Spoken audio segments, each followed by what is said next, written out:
I'd like to tell you folks about a show I have coming up in a couple of weeks. On September the 2nd, I'll be in Las Vegas, New Mexico, as part of a program honoring the poet S. Omar Barker. The show also goes along with an exhibit on Barker's life and work that is put on by the Las Vegas Citizens Committee for Historic Preservation. I'm a longtime fan of Barker's work, and he's probably my favorite of the old-time cowboy poets, and it'll be a real thrill to recite a few of his poems in his old stomping grounds. While I'm there, I'm planning to interview a few folks who knew Barker and release those interviews on a future episode of the podcast. I'm trying to locate as many people as I can who knew Barker, so you could do me a favor. If you were listening to this and you knew S. Omar Barker, or if you know someone who knew S. Omar Barker, would you please contact me? You can send me an email at andy@andyhedges.com, and I would love to hear from you. And finally, to kick off today's show, I'd like to recite a poem by Barker. This one's entitled, The Useless Question. No Texan ever asks you where you're from. In fact, they say he views such questions as but idle chatter. 'Cause if you're from Texas, you'll tell him anyways. And if you're not, then it really doesn't matter.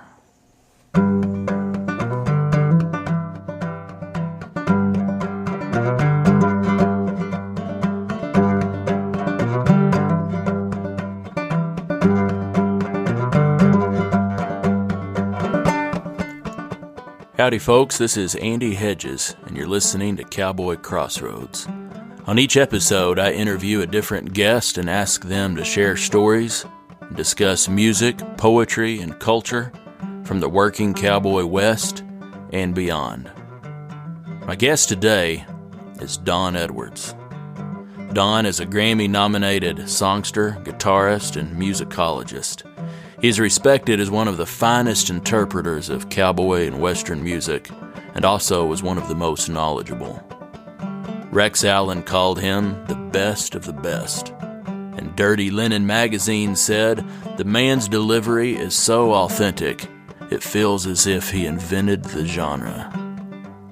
Don was kind enough to invite me into his beautiful home outside of Hyco, Texas, to record this interview.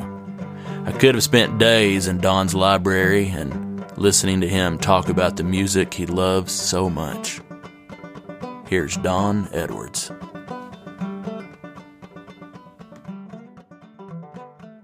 In the early days, I liked music just for the sake of music. I guess I rubbed off from my father. He was a big fan of all kinds of music, except, he liked especially big bands and all the old things, But through his record collection after he passed away, I started going through. He had a lot of cowboy stuff, Bob Wills even. And, I guess a lot of those guys were pretty well known regardless of where you were. But back east, it was quite popular. It was strange things like Will James stories. People in Texas don't know who he was. But you go back east, or you go back to the West Coast, and he was like a hero, kind of a, cowboy there, But for the first times, I guess, learn how to play, and I'd always just, play old records I could find, and so I liked all kinds of music. I just liked song because it was a song. The song. It's not about me, it's about the song, So you got to kind of have that in mind. A lot of people don't, they have more of the attitude, it's all about me, but it's not, especially with traditional music, But we had a lot of good times, back then when we were out in the country, as I would say. It was pretty nice, but my dad had work, and he had to go back east, back even further east, from New Jersey to Massachusetts, of all places. But got to do what you got to do. But anyway, I hated every minute of that transportation. I wanted to be there in the country where we were, you know. We didn't have a lot of acreage or anything like that, but, you know, everybody around us was just farmers. That's all, you know, just real nice country. And it still is to this day. I mean, it's amazing. It hadn't been really developed except with horse farms, which is pretty cool, actually. And so, you know, going along and kind of learning from that respect, I decided I'll just go ahead on my own, you know, and so I did. And I don't recommend it anymore, you know, because you can't do those kind of things now. So I had a 41 Ford pickup and went to Texas, said I'm going to Texas and see what happens, you know, see. I was looking for music, you know, and sort of the cowboy western kind of stuff, you know, and everything. And being a big fan of Will James, you know, Walt LaRue one time said to me, he says, you know, you read a good Will James story, you feel like leaving home. And so, you know, that was exactly what I did, you know. And but anyway, in those days you could do it. Today people can't wrap their brain around that, you know. But I traveled all over the place and just played wherever I could. And I kind of learned the ropes, as they say, through that, you know, getting off by yourself and playing music and all that kind of thing, and playing on the corner of the street, whatever you could do, where you could play, you know. And but anyway, that's how I kind of grew up into the music. But it's always been the traditional roots music. I've always loved that the most. And you know, it's just so real and genuine. You know, the Appalachian music, where this mostly all came from, that turned into the cowboy stuff that we use today. And but I've always loved that. I liked them all. I mean, even the Hollywood one that I knew were not cowboys particularly, you know. But and sometimes some of the songs would be traditional, you know. I mean, Gene Autry singing "Whoopie-Tie-I-O" or something like that, you know. That's a genuine cowboy song. Mm-hmm. But you knew the difference, you know. I mean, if you've been around it any at all, you know. And I used to play and sing some of this, you know, the old time music. But I also liked the more what they call written music. It was like Bob Nolan, you know, Cindy Walker, all these people. These are fabulous songs, you know. And I learned a few of those, and but I've always loved just the traditional ballads. And they now you talk about that kind of thing. It's really quite rare today to find out traditional singers. I mean, you know, you go to Elko, you know, for the Cowboy Poetry Gathering, or some of these other gatherings they have out west. And they do a pretty good job, you know, of keeping that alive if they can. But most of it is the Western side of the cowboy deal, you know. And so I kind of more or less paid attention to the working cowboy and those old songs that they sang and things like. And Jules Verne Allen was real popular in those days, and Carl Sprague, that, you know, he was the first guy actually to put out, you know, a record on cowboy music. And he recorded, I think it was like 28, 29 sides for RCA Victor and a few other companies. And he had the first, what you'd call a hit, you know, because they didn't do that back in those days. It might have been a popular record in the sheet music or something, but 1925 he did Thing When the Work's All Done This Fall. And that opened the door to even more people doing cowboy songs. And he was the forerunner in that type of thing, and sold over 300 and something thousand records. And that's unheard of. I mean, in that day and age, in 1925. But he was still popular even up into the 30s, 40s, 50s, even the 50s, you know, and because people were kind of enjoying some of that real old-time music, and the 50s had a lot of that going on. And I just really got into it all. I just loved it, you know, and still do.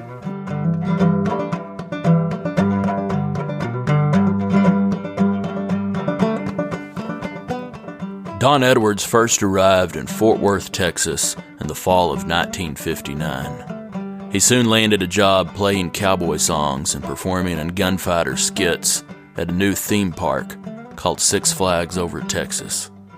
He eventually found a musical home at the White Elephant Saloon in the Fort Worth Stockyards, where he performed throughout the late 1970s and early 1980s.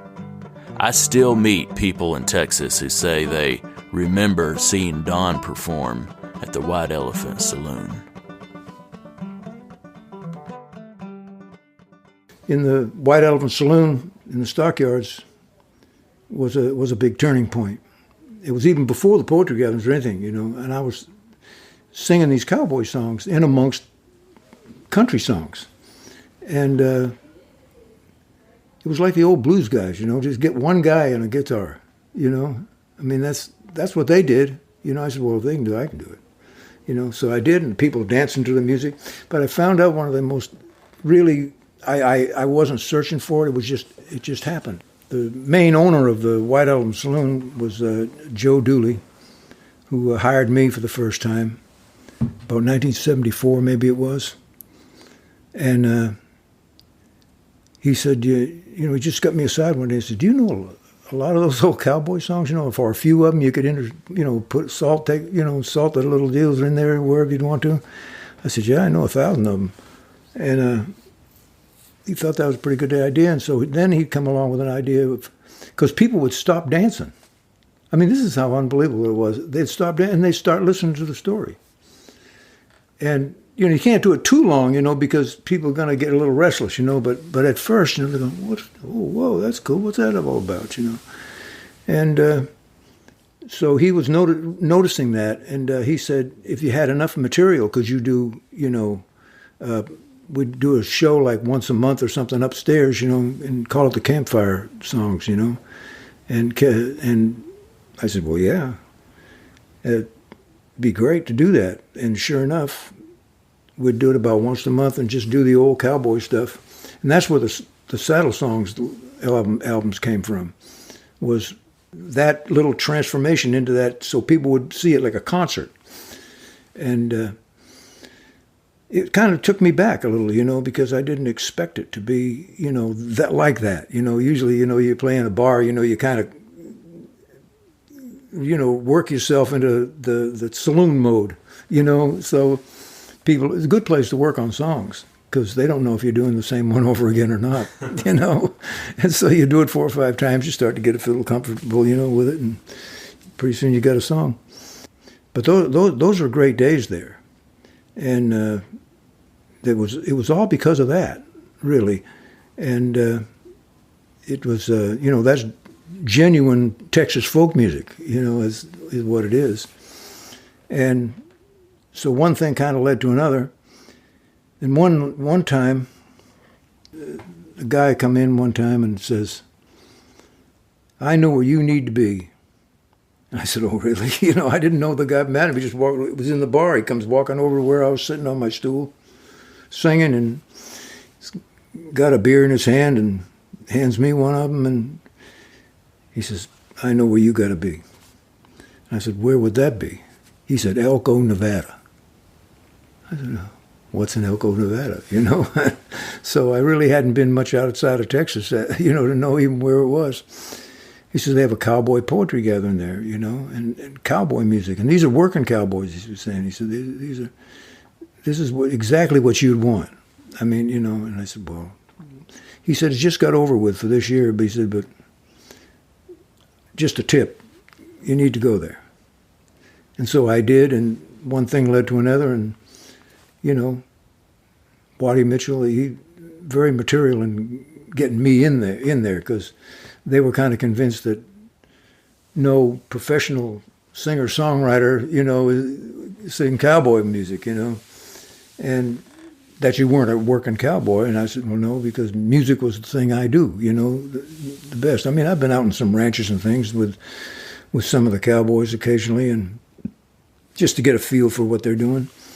And the funny thing about it was that opened the door for another door.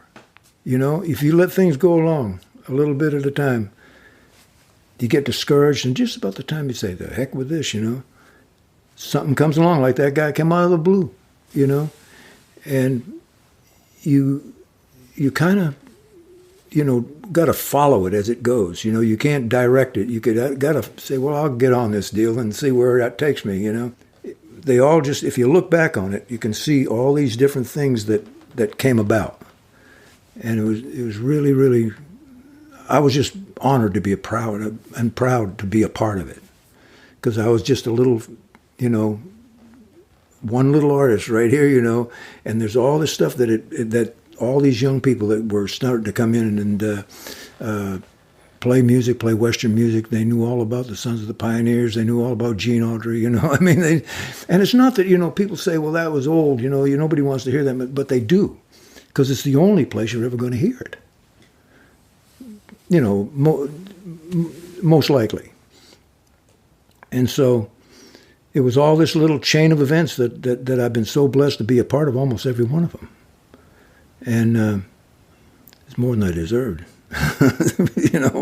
But it was really great that all that came about, and I didn't realize how popular this stuff was. And one of the things about it was that, you just, you look back on it and you say, well, it just sort of created itself, and so you just, like I say, you just ride it until there is no more. But some of the young people I'm encouraged about, younger people like you, Andy, you have to carry the torch, because you're the most knowledgeable one out there, I think, that knows about all that stuff, And I think it's going to be a good thing that the music will last, And it's just something you've got to love it yourself, as you do, and as I do. That's why I've always looked, see you doing it. I said, boy, that reminds me, when, it was just, when it was all right there, and there's lots of different kinds of music, and you got it, it was, a lot of people they don't get it, they're not that they don't like the songs and things like that, but they don't quite grasp it, but you do it. And, whether it be Gene Autry or Bob Dylan, here you go. And then, and while you're at it, write a few songs too, and I think it's fabulous. I think too many people were, trying to go on to something else, and that's not bad. I'm saying, but somebody's got to be around to keep a lot of that alive. And if you look through history, the people that were keeping it alive were people like Marty Robbins, Merle Haggard. These are the people that were keeping that old stuff alive. And so, because you'd get so much flack from a lot of people said, oh, that's nothing anymore, it's the latest deal here, like country music, it's like bad rock and roll with a fiddle, it's just, I'm sorry, but that's the way it is.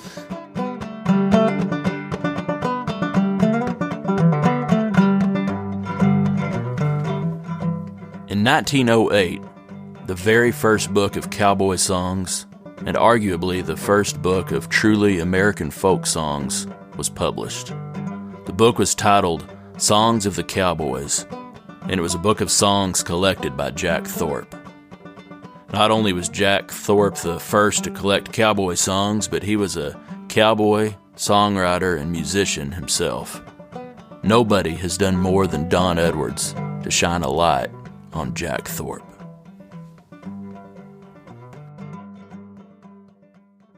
I actually didn't hear about him until, I'd always played cowboy music and Western music and things like that. And I'd see his name occasionally, but I didn't go far enough to look into it. But all of a sudden this light goes off and you say, that's an important part of this whole situation, And he, in fact, it was an academic friend of mine that really introduced me to him, in a way, because he had Partner of the Wind, the book, his biography, and he had the story down, and he did all this kind of stuff. He was really big into Jack Thorpe and the Paul Stone is his name, and he very knowledgeable guy. And he got it like you. He got it. He understood it, and so the people there from Yale University, I went one time years ago with Paul, and gosh, we found people were really knowledgeable of it. I mean, the people, the professors and people like that understood its importance. And Jack Thorpe come to be that he was the first guy to collect the songs. Nobody else did. Not that they weren't there. They were there, but nobody cared. I mean, some old cowpuncher, what does he care about Whoopie-Tie-I-O and all that stuff? What does he care about? I mean, some of them sang. I mean, you sing around the campfire. I mean, a lot of them did that, but the more that came about, all of a sudden, this interest in academia, mainly because the general public didn't know who he was and still don't. A lot of people like that. He's not a household word, but he's the first. He's the first guy to do this, and to collect these songs. And that time he rode into that camp, the infamous horse hunt that he was on, and he hears these people playing. And so where I put that together was I was really intrigued with it, because I said, now there's, you're always looking for proof of something you say, and say, he's just making it up, but what about the real deal, And so I got to do a little program at Yale University. And there was a black lady there. She was a professor. A very lovely, articulate lady, just marvelous, I mean, she very knowledgeable of everything, and she was quite enthralled in this Jack Thorpe thing, and I was in there doing my little story and talking about the songs and a little story with each song and stuff like that, and I finished playing. The dinner was through and blah blah blah, and she said, "I love that cowboy music." He says, "It's just like the blues." And I said, ding, that light went off, because I'd always thought of it, never said it. I never said anything about it, because I said, nah, nobody's going to believe me, And she picked up on it immediately. And I thought I said, now that's got to have some credibility right there, And by finding out about what happened is that Jack Thorpe rode into this cow camp, the LFD ranch out in West Texas, and he rides in there looking for these horses. He was riding for the Bar W in New Mexico, and he listened to this music, and he said, "I got to see what's going on in there." That because he could just see the fire a little way, and he went in, rode in, and they were all black guys. And he's hearing this music he never heard before, but he didn't know what, it had no categories. So what does he put it with? But that's what he was hearing, basically. He was hearing a form of the blues, is what he was. I mean, there's no question about that. But I might be adding it onto it, a little bit, kind of articulating it a little more. But that's exactly what it was. And of course, he wrote Little Joe the Wrangler, and a lot of others, Chapo, and gosh, he wrote a lot of songs. But he played a banjo, mandolin, and he'd go into these camps. They had out west. They had these camps on the edge of town, and they'd go in there, be like a motel. Be a bed and a tent. And you'd go in there and make you some coffee, and and take care of your horse and all that kind of stuff. And he heard a lot of songs in that. He heard a lot of songs. And so I just gathered it up that, him being a sure enough cowpuncher, these people are going to listen to him, because he's not an academic or something like that, that they weren't too, interested in the, professional lifestyle of, academia, and so he just did it his way. But I always loved him because of the fact that he was the guy that actually started it, And it was just so amazing how these little things transformed themselves. But Jack was the first guy to ever collect cowboy songs and publish them in Songs of the Cowboys. And that little pamphlet will bring $3,000 today. And it's actually the Beinecke Library in Hartford, Connecticut, where Yale is. They have a copy of it. Paul Sohn was pretty instrumental in finding it in New Mexico. It was a copy, a really pristine copy of Jack Thorpe's, Songs of the Cowboys. And finally I wound up with a version of it. But I don't know if anybody's going to be interested outside of you. So who's going to like it, and or what it's worth, or what it's. But you don't put a monetary value on it. It's good stuff, But I always liked Jack Thorpe. I mean, he was the guy that. He was the first guy to go be there, and he knew all about that stuff. But he was very knowledgeable, and he was born in New York, and came west like a lot of young guys did.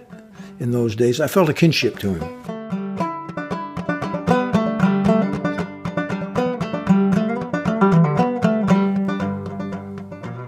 In his book, Saddle Songs, A Cowboy Song Bag, Don Edwards writes, "In this modern, mostly a mindless pop culture society, the solo performer is a rare sight, and with few exceptions, a lost art.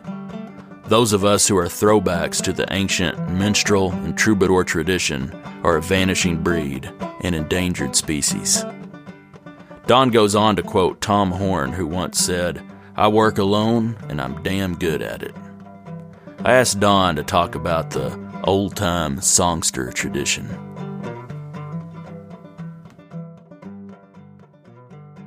I mean, it's been around, since probably 1800s or somewhere like that, or even farther back if you go to the troubadours in France, that goes back to the 11th century.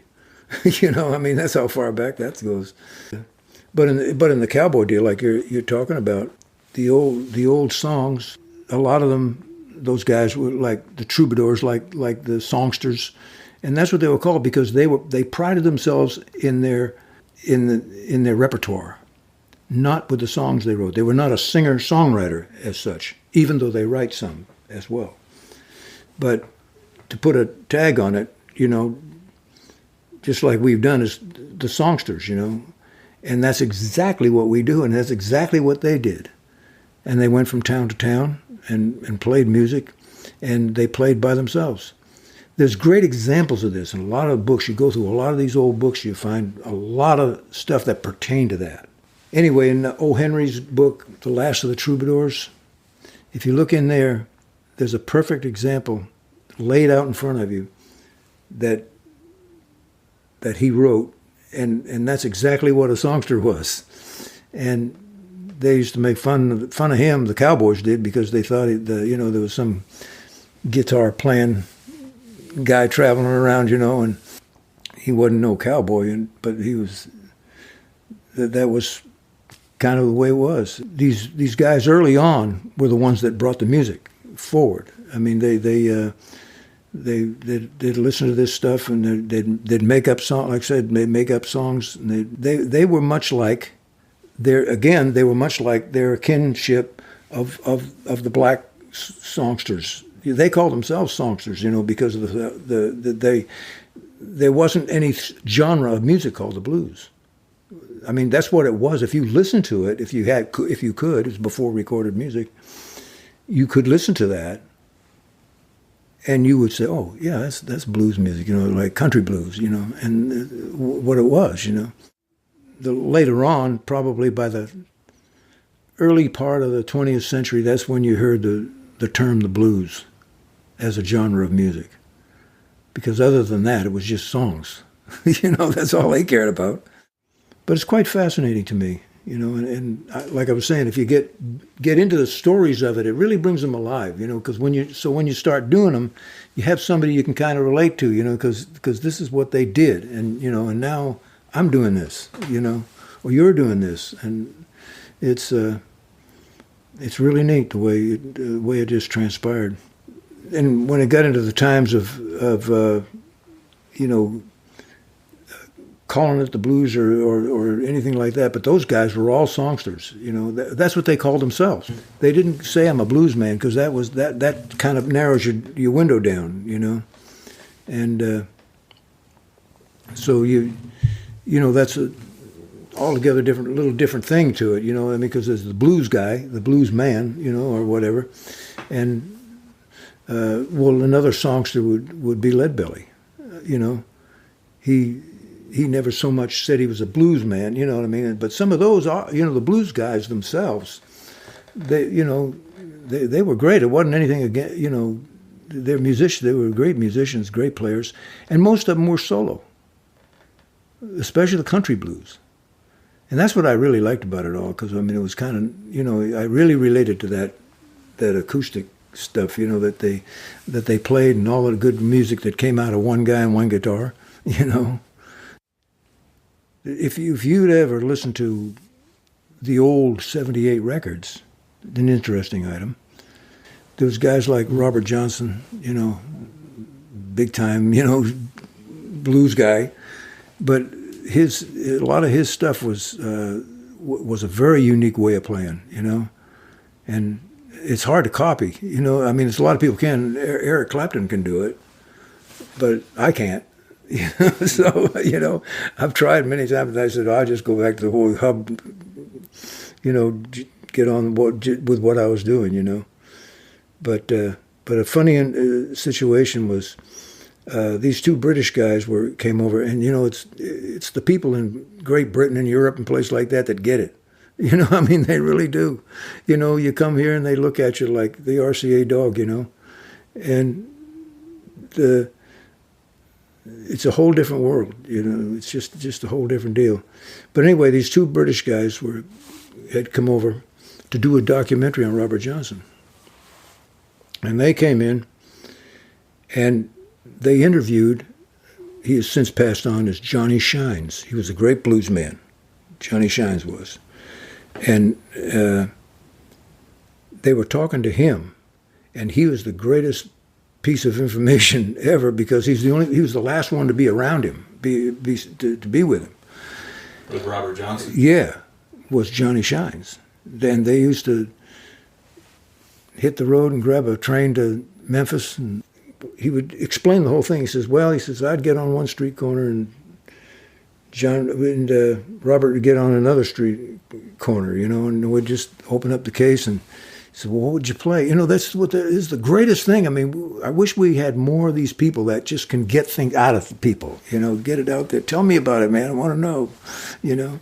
And he'd say, well, first thing he did, he opened up his guitar case, you know, so people throw money in it, and he'd get his guitar out, and he'd say, yes, sir, no, sir, that's my baby. He said, inevitably, every time he'd open the guitar case, yes, sir, no, sir, that's my baby now. And he said,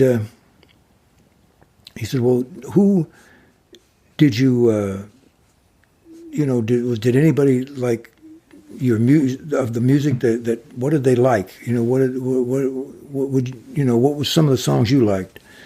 And he said, he says, Gene Autry. And you know right then and there, listen to that interview, that you've been robbed, because of these big record companies made them sing the blues, you know. But they fixed the record company, because all the blues they did, they just kept repeating them and making them up as they went along, you know. You want the blues, and they'd play, you know.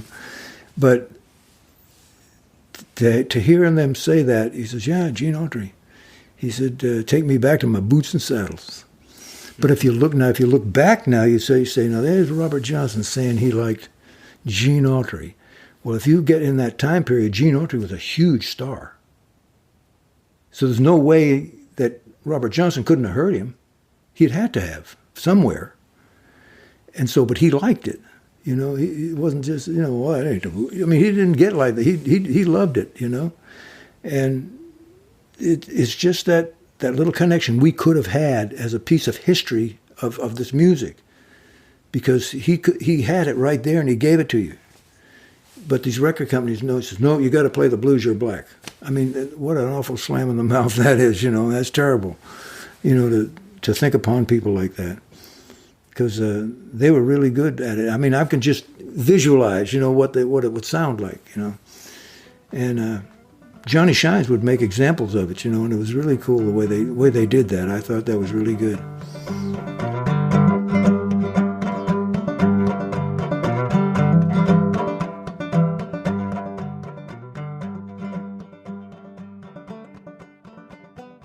Your guitar doesn't have to be a huge instrument, to lug around with you. And most of the time, that's why they played small-bodied guitars like that, because of the fact that they were easily transportable. I mean, they could carry a little guitar around with them, whereas a big dreadnought or something, it'd be like baggage, and everything's trying to lug it all over the place, especially when you're hopping freight trains and things.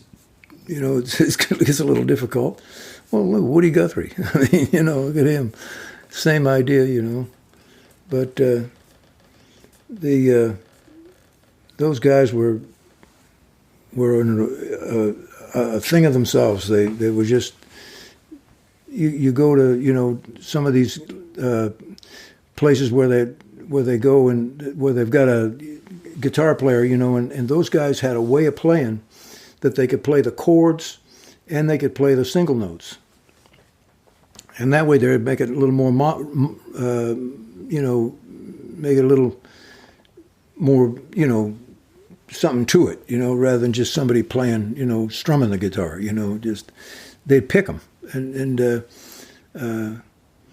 I made a record here back ways with some of the greatest guitar players ever. It was Tony Rice and Norman Blake and Peter Rowan. And they all are very instrumental in that field of the solo guy. It breaks off from some of the like bluegrass or like an old time string band kind of a thing, but that solo part of it comes off like Norman Blake does. I really enthralled him because he can play the chords and the melody at the same time. So does Peter, and Tony Rice, and but so much of that, came out of that old solo tradition, But another influence that I had was Hank Snow. And I didn't realize it, but that Norman Blake, that was his favorite guitar player. And if you go back and you listen to him, man, he was a guitar playing fool. Boy, I mean, he was great guitar player, which most of the stars weren't that great of musicians. Some were very good at it, But there were others who were, they didn't have to be. They had a great band, and they didn't have to do it by themselves, But it's, but it's what they played, I mean, it's just, and they play it. And I mean, I can't. There's some things I can't do, but that because they play the single notes in between, as you well know. You do a great job like that.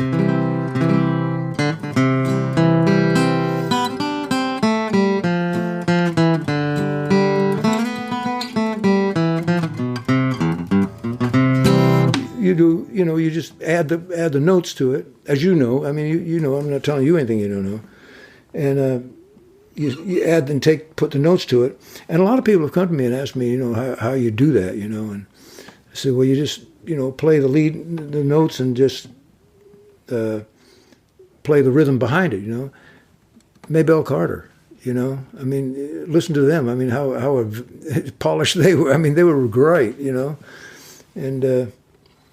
But that's sort of the way Hank Snow played too. He played that flat picking thing, like that, and then.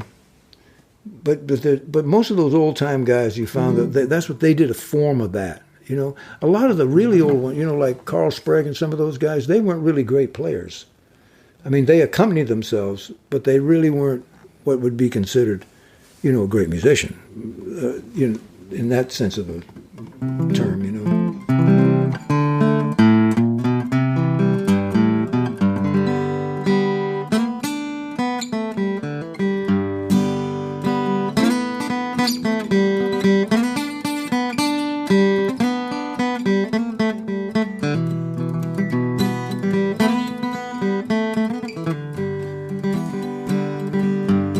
I started out in Texas about a year ago. I started out to make myself a name. I'm going back to Texas 'cause my heart is sad and sore. My weary feet are getting mighty lame. I'm going back to my good old Texas home, home, home, down by the sleepy Rio Grande, and where the lonesome turtle dove is grieving, and the moon is shining on the sand. I'm going back where the longhorn cattle roam, roam, roam. Your best friend is your bronco and your gun, and you know I'll never more be leaving Texas. All my rambling days are done.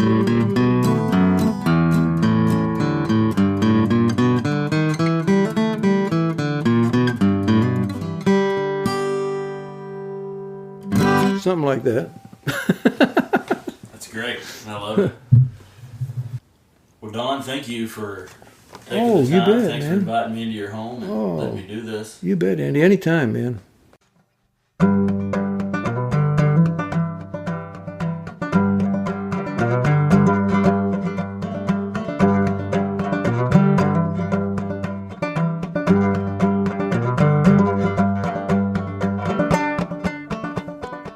All right, folks, that's it for today's episode.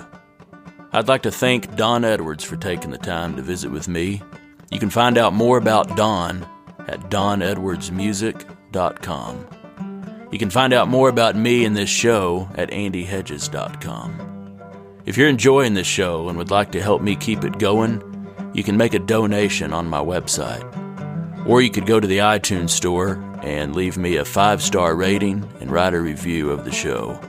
And finally, you can just spread the word by telling a friend of yours to give the show a listen. If you'd like to contact me with a comment or a question or tell me a story, I'd sure love to hear from you. You can send an email to andy@andyhedges.com. Thank you for listening to Cowboy Crossroads.